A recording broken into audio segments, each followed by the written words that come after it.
Mesdames et messieurs, bonjour et bienvenue sur notre chaîne YouTube.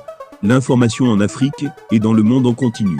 Ici, nous n'avons qu'un seul objectif, c'est de vous informer autant que possible sur l'actualité, la politique, l'économie et bien d'autres. Alors si vous êtes nouveau, abonnez-vous et activez aussi la cloche de notification pour ne rien manquer des informations à venir. Cela étant fait, on commence.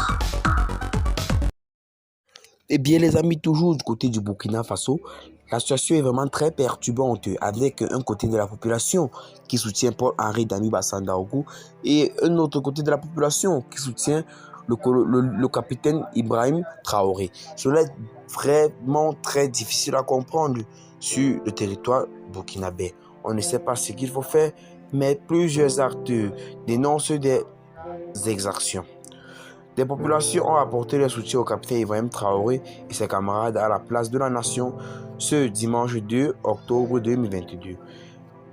Pendant que la télévision nationale du Burkina passait en boucle une déclaration des éléments du mouvement patriotique pour la sauvegarde et la restauration, désormais dirigé par le capitaine Ibrahim Traoré, des populations convergeaient vers la place de la Nation cet après-midi pour dire qu'ils apportent leur soutien au MPSR et aussi dénoncer l'implication de la puissance militaire impérialiste violente à la souveraineté du Burkina Faso. Abdallah Ouedraogo Sigudi, mouvement du debout pour l'intérêt des peuples africains.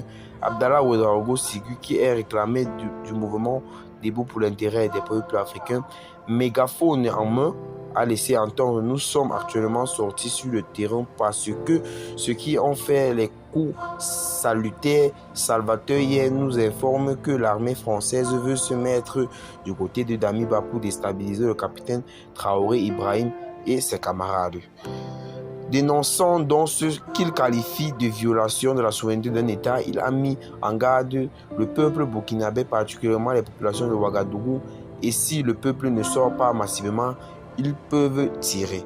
Et dès qu'ils tirent, les rapports de force peuvent balancer. Il est inconvenable, inadmissible et inacceptable que nous acceptons que des puissances militaires impérialistes violent la souveraineté de notre État, a-t-il indiqué. Dans la foulée, dans la sortie, le siège de l'ambassade de la France au Burkina Faso a été incendié par des manifestants. Et bien les amis, cette situation au Burkina Faso est vraiment très compliquée, notamment du côté de Ouagadougou. Que pensez-vous de cette note d'information? Laissez vos avis en commentaire et surtout partagez la vidéo à vos amis si vous l'avez trouvée notamment intéressante et de vous abonner.